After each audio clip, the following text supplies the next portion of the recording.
Boa noite, boa noite, boa noite. Vem chegando para nossa live de qualidade. Vem chegando. Qualidade na área.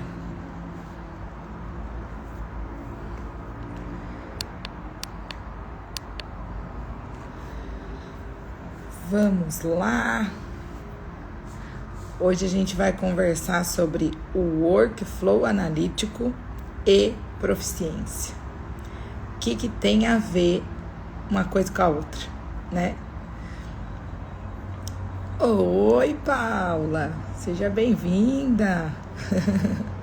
Vem chegando. Vem chegando que nós estamos esquentando aqui.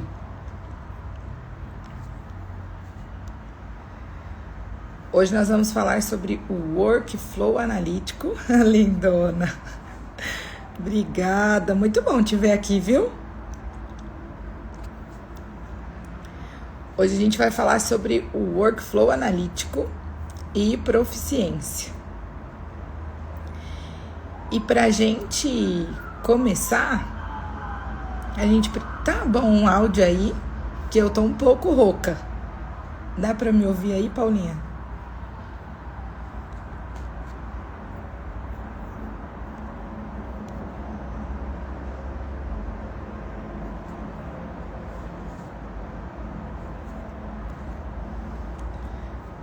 Ah, então tá jóia. Senão eu ia colocar o fone aqui. Obrigada, viu? Bom, então vamos lá. Seguinte, vamos falar sobre workflow analítico e proficiência. Quando a gente fala sobre proficiência, a gente vem conversando sobre esse assunto, né, esse mês, no qual a gente falou como buscar os provedores de proficiência para os ensaios, para o segmento de vocês, né? Focado aqui mais na parte ambiental. A gente também falou um pouco sobre toda a parte de colocar essa proficiência dentro do seu método, como fazer a melhor escolha do seu proficiência. E agora a gente vai entrar numa parte mais prática, que é fazer o entendimento do workflow analítico do seu método para o proficiência que você escolheu, né? Então, uma coisa que a gente tem que ter em mente é que quando a gente busca ou adquire um proficiência, nós estamos trazendo uma amostra de controle para a gente verificar o desempenho do nosso método em comparação ao de outros laboratórios, né? Esse é o foco principal do proficiência. Então, o proficiência está diretamente relacionado à sua metodologia de análise. E toda metodologia de análise segue o workflow analítico. Toda metodologia de análise tem esse tripé. Esse tripé, ele é composto de work, que é a primeira parte da sua metodologia, que é onde tem toda a parte de preparações, preparação de soluções, preparação de amostras, né? Nós temos o flow. Oi, Ana, seja muito bem-vinda. Nós temos o flow, que é toda a parte de configuração do seu equipamento principal de análise, tá? É por onde o seu analito vai ser detectado e quantificado. E ao final do processo, a gente tem a análise crítica do resultado. Nessa etapa de análise crítica do resultado, é onde a gente vai interpretar a curva de calibração, os nossos controles internos, que aí dentro de controles internos a gente tem, né, vários ramificações aí para conversar no segundo momento. Oi, Jana, tá, tudo bem? Bem-vindas. Então, na parte de análise crítica de resultado, é quando a gente vai fazer a interpretação daquela batelada de análise na qual o meu proficiência está inserido, para ver se eu tenho um resultado confiável, se eu tenho um resultado válido para ser reportado para o provedor. E aí sim, esse resultado ser comparado com o de outros laboratórios. Para quem chegou agora, desculpa um pouco, estou um pouco rouca, mas vai dar certo. Depois me fala se está tudo bem com o som para vocês, me manda um joia aí. Então, é muito importante... Oi, Dani. É muito importante a gente ter em mente que eu preciso entender qual é o workflow analítico do meu método ao qual eu vou submeter uma proficiência. Esse workflow, que tem essas 3 partes, preparações, equipamento principal e análise crítica de resultado, está diretamente relacionado ao seu proficiência, e quanto melhor você compreender essa estrutura de workflow analítico do seu método, mais fácil vai ficar o trabalho em relação ao proficiência. Por que isso, Tati? Vamos pensar aqui comigo numa rotina de trabalho ali do laboratório. Então, o laboratório ele tem N métodos na rotina, né? Alguns métodos podem ser acreditados, outros não acreditados. Independente de processos de acreditação, o seu procedimento, a sua análise, ela segue um workflow analítico, tá? E a gente precisa entender qual é o workflow analítico da metodologia para cercar todas as variáveis para submeter o seu procedimento a uma proficiência. Beleza, vamos lá então. Tati, tem um ensaio, como que eu interpreto um workflow analítico no meu ensaio, tá? Quando a gente já tem um ensaio pronto, você vai buscar ali no seu procedimento documentado qual é ou quais são as etapas de preparações, as etapas que requerem preparações. Oiê, sejam muito bem-vindas! Ju, Nath, Érica, bem-vindas. Então, dentro do nosso procedimento de ensaio, a gente vai buscar quais são as preparações que eu tenho. E as preparações podem ser as mais simples, como as mais complexas, as mais elaboradas. O que seria uma preparação simples? Uma diluição de amostra, uma filtração de amostra, né? Ou até mesmo nenhum tipo de preparo.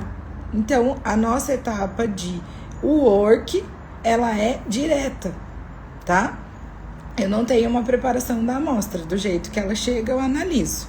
Só um cuidado que eu tenho que ter. Nessa etapa do work, a gente tem que ter o conhecimento de como a amostra de rotina, as nossas amostras de cliente, chegam para o laboratório. Sabe que ela tem um vínculo com aquelas condições de coleta, de preservação. Então, se a amostra tem que vir preservada ácido, com pH menor do que 2, se a amostra tem que vir com tiosulfato, né, para tirar os interferentes ali de cloro.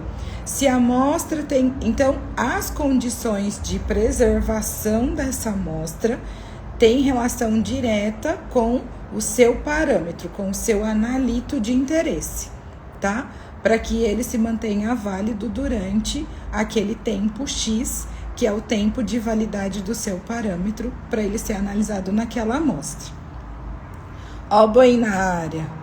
Ô, gente, quem assistiu a live do Boi na terça-feira?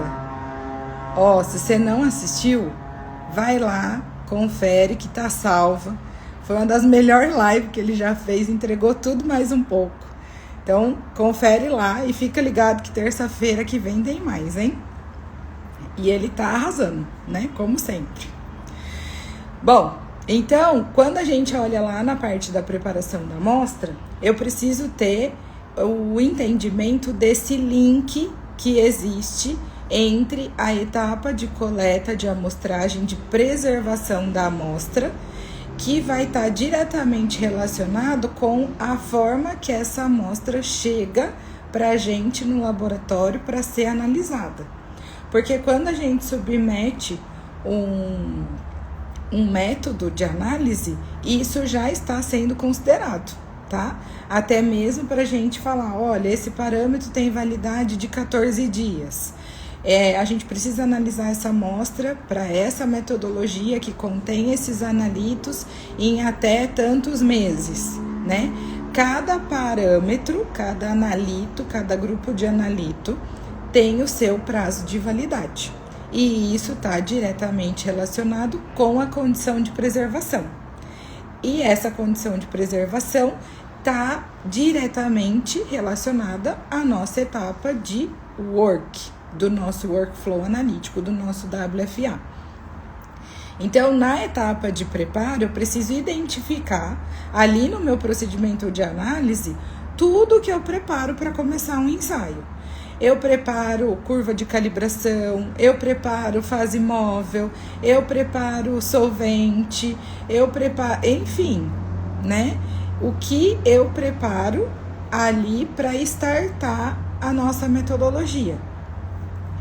E além disso, como é a preparação da sua amostra, né? Como eu disse agora há pouco, né?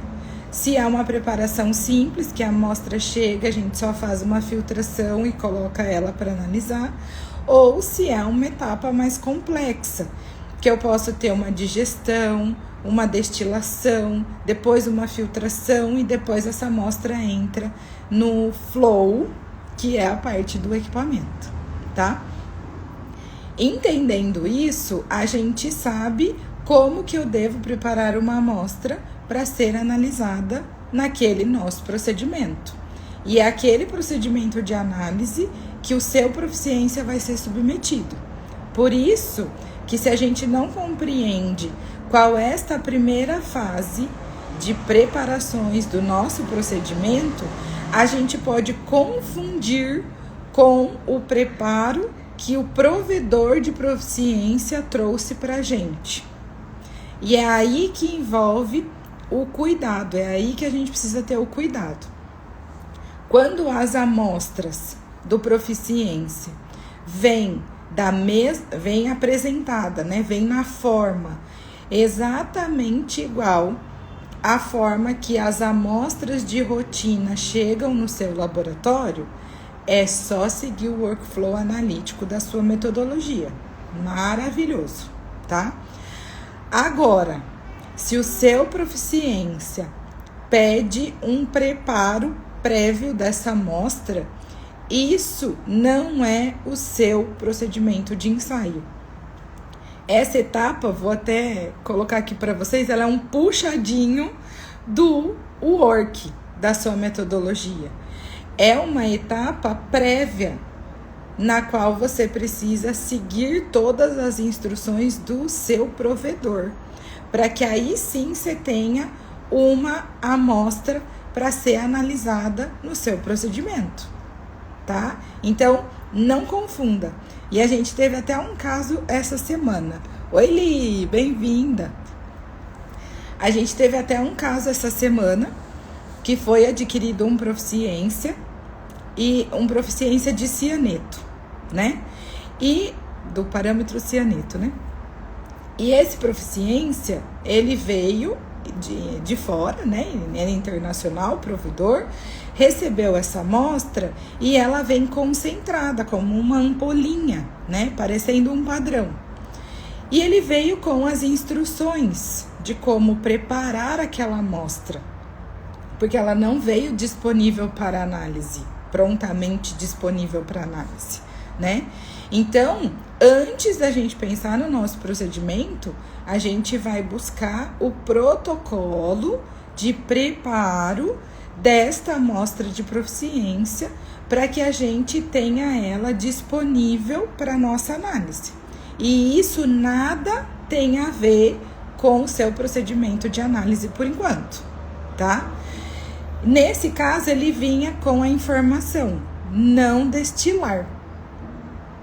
Só que o não destilar, gente, era para não destilar aquele padrão. Você deveria fazer um processo de diluição daquele padrão para ter um volume adequado de amostra.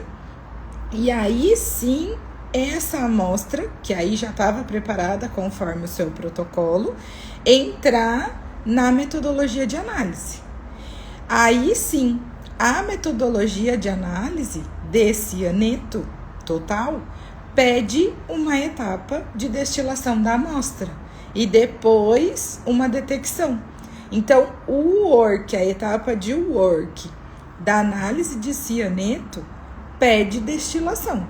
Isso é do procedimento da análise e não da preparação da amostra para ela ser analisada, tá? Então, tem que separar as caixinhas. Uma coisa é você ter a clareza do qual é o procedimento de preparo das amostras para entrar no seu procedimento de análise. Outra coisa, que é o puxadinho, é se o seu proficiência pede um preparo da amostra específico para que ela fique disponível para ser analisada naquela metodologia, tá? Então, são duas coisas diferentes. Tanto que a gente tem provedores, né, que já traz a amostra exatamente na apresentação que a gente vai analisar. Não tem o puxadinho, não tem a preparação prévia da amostra, tá? Então, a gente tem que se atentar. Outro lugar que acontece muito isso é na microbiologia. Os ensaios microbiológicos, e a Ju tá aqui, não vai me deixar mentir. Nos ensaios microbiológicos acontece muito isso. Quando a gente adquire os proficiências da parte de microbiologia, é muito comum a gente receber ele liofilizado. A amostra liofilizada não é o jeito que chega as nossas amostras de rotina para micro, né? Então, ela pede uma preparação seguindo as orientações do provedor. E aí a gente faz todo esse processo para tornar ela disponível em formato de uma amostra passível de ser analisada pelo nosso procedimento. Aí a gente entra na preparação do método, tá? São coisas diferentes.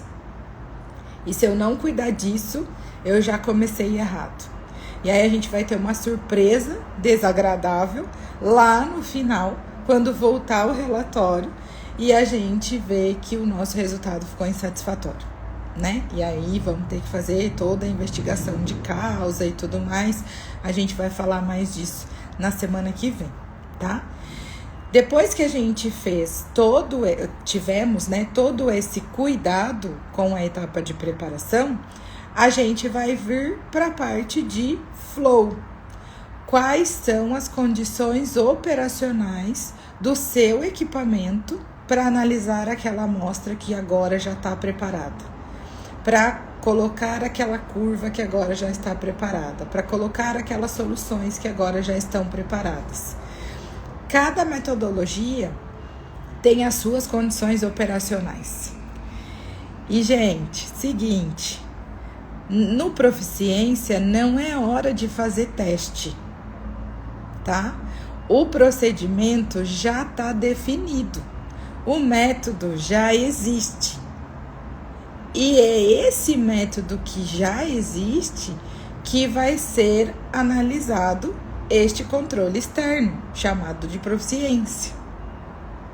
Então, nada de inventar moda e de ficar fazendo teste em cima de proficiência, tá? O proficiência, lembra o objetivo dele? Eu já tenho um método, quero verificar se esse método continua reprodutivo, fornecendo resultado válido e confiável. E aí, uma das formas da gente fazer esse monitoramento de desempenho de repro interlaboratorial é trabalhando com proficiência, um ensaio de proficiência que é fornecido por um provedor acreditado. Então, nós queremos monitorar um método que já existe, já tem as condições definidas. E é nesse método que a gente vai submeter esta amostra. E outra coisa, Quando a gente está trabalhando com um controle, a gente tem uma tendência natural a querer ficar fazendo um monte de análise para ver se esse resultado bate, né? Mas, gente, aqui entre nós, vamos lá. Na rotina, você analisa as amostras uma única vez, ou em alguns métodos você analisa em duplicata, ou em alguns métodos você vai analisar em triplicata. Mas na maior parte das vezes, a amostra chega no laboratório, ela é preparada e ela é analisada uma vez. E é esse resultado, junto com toda a análise crítica dos controles de qualidade interno que você teve na batelada, que vai ser reportado para o seu cliente. Então, a expectativa, o que deve ser feito com proficiência é tratá-lo como se fosse uma amostra de cliente, uma amostra real, desconhecida, uma amostra de rotina, né? Por isso que o seu proficiência, ele vai entrar numa batelada de análise exatamente da forma que o seu método pede.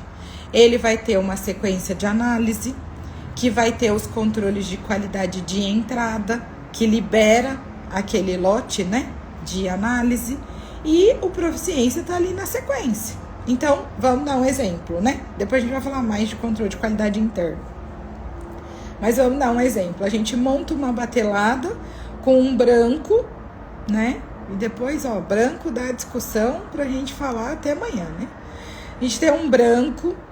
Esse método tem curva de calibração, então eu vou passar um cheque de curva para ver se a minha curva continua válida. Depois, a gente vai colocar as nossas amostras e uma daquelas amostras vai ser, vamos fazer uma duplicata, que seria um outro controle interno. Podemos fazer uma amostra fortificada, e aí também é um controle interno. Então, a gente monta aquela batelada toda vez que a gente vai fazer análise naquele procedimento. Automaticamente, se eu recebi um proficiência, ele vai entrar dentro desse fluxo, né? Vou ter os controles de entrada, vou ter as minhas amostras, incluindo as amostras do proficiência. Ou, se a gente optar por fazer uma batelada só com ele, nossa, agora que é isso que apareceu aqui? Olha os efeitos do celular.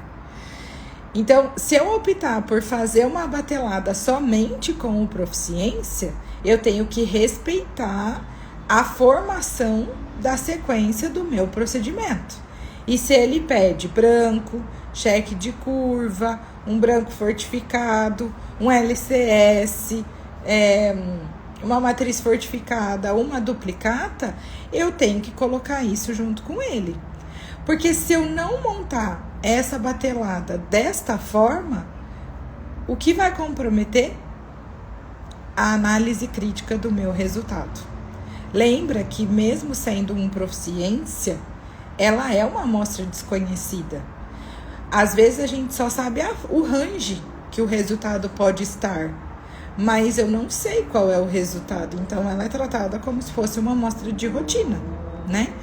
E aí a gente analisa essa amostra sob a condição de sequência já definida no nosso procedimento, com os devidos controles de qualidade interno, para poder, ao final do processo, quando a gente tiver dados, dado de sinal, dado de concentração, a gente possa analisar criticamente esse conjunto de dados. Porque imagina que a gente olha e no final do processo, já entrando ali na análise crítica de resultados, a gente observa que o resultado do nosso proficiência é 2. Esse 2 tá bom ou tá ruim?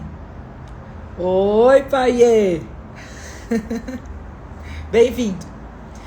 Esse 2 tá bom ou tá ruim? Deu tudo certo com a batelada de análise?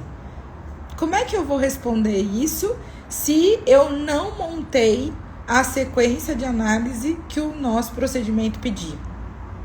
Porque a gente vem num racional lógico da sequência para interpretar resultado. Por isso que se chegar uma amostra no laboratório, tem que respeitar a sequência, porque senão é tiro no escuro, né? Quando a gente tem a sequência bem montadinha, é possível que a gente venha acompanhando os resultados e tirando conclusões em relação às amostras que a gente conhece e que vão respaldar as amostras que a gente não conhece, as amostras desconhecidas, desde que os controles tenham sido preparados juntamente naquela batelada, tá? E isso a gente tem que respeitar. E aí eu vou frisar aqui, até eu falei bastante disso essa semana com os nossos laboratórios. Todo resultado, ele tem uma alma. E a alma é da execução prática. Então, aquele 2 que deu lá no Proficiência, ele tem uma alma de execução. Foi respeitado o passo a passo daquele procedimento? Foi preparado tudo como se deve, como estava descrito, como tem que ser feito? Não teve nenhum erro grosseiro lá na bancada? Que pingou para fora, avolumou, ultrapassou o menisco, não pipetei direito, né, a micropipeta. Então, eu respeitei as boas práticas de laboratório e as etapas descritas no procedimento. Essa é a alma daquele resultado 2. Oi, Hudson, bem-vindo. Essa é a alma do resultado 2. E junto com esse 2, que a gente não sabe se está certo ou se está errado, a gente coloca os controles de qualidade interno, que são amostras conhecidas, porque quando a gente conhece, é possível fazer um comparativo. Para eu falar que tá bom ou tá ruim, eu preciso ter um comparativo. Caso contrário, o 2 é bom ou é ruim? O 2 tá certo ou tá errado? Depende do quê? Da minha referência comparativa. Então, quando a gente coloca um branco, por exemplo, na sequência de análise, a gente espera que ele não dê nada, ou a gente espera que o resultado dele seja menor que alguma coisa. E como fomos nós que preparamos, se não der isso, já é um indicativo de que temos algum problema. Pode ser um problema pontual, somente daquela amostra, ou pode ser um problema sistêmico, que se estende para a sua batelada de análise. Por isso que a gente começa por ele, né? Senão, a gente começa a ficar cego em relação a toda a interpretação, toda a análise crítica. E se eu não coloquei o branco, tá faltando dado para eu poder analisar criticamente os resultados, né? Uma aguinha, hein?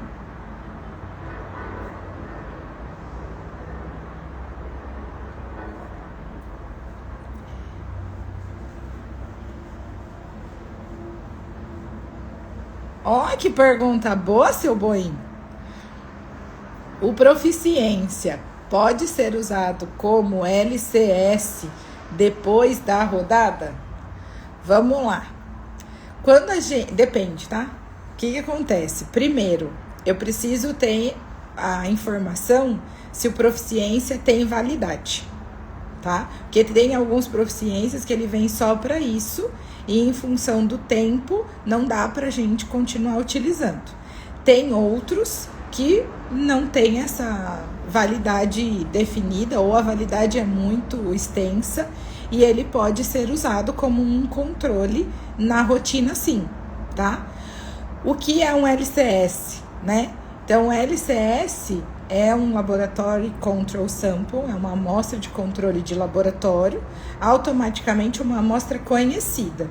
Então, se o seu Proficiência, ele teve a informação do resultado esperado lá no relatório, na hora que você recebeu, sim, ele pode ser usado como uma amostra de controle conhecida, tá? Então, respeitando o prazo de validade do provedor, e se no relatório você tem o valor esperado, o teórico esperado, você pode usar ela como uma amostra de controle conhecida ao longo da rotina depois, tá? Então, quando a gente trabalha com a interpretação de resultado, eu preciso ter em mente que, reforçando, todo resultado tem uma alma da execução, para que a gente analise criticamente.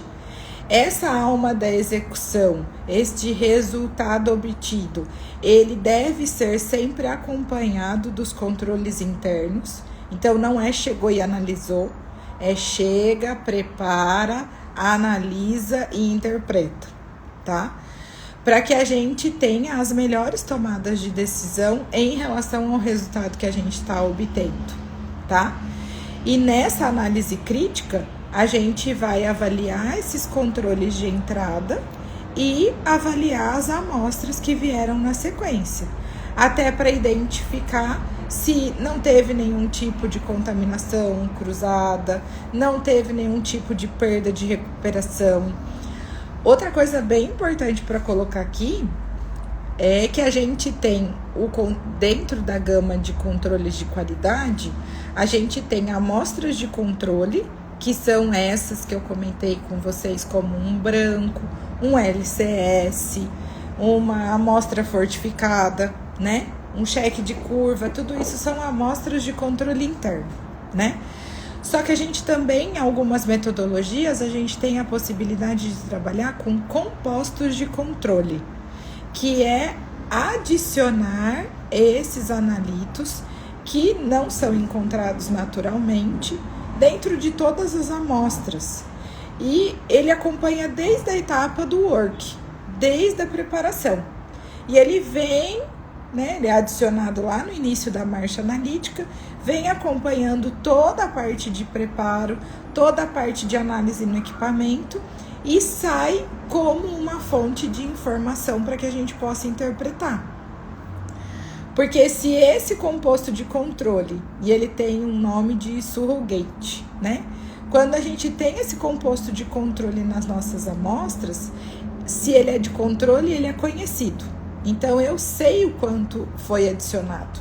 Automaticamente, se eu adicionei 10 lá na entrada, né, da marcha analítica, vim preparando essa amostra, analisando essa amostra, e no final, ele me deu 5, o que aconteceu com os outros 5, né? Eu tive um problema pontual de pipetagem para fazer a adição, ou eu tive um problema sistêmico ao longo do nosso processo de análise.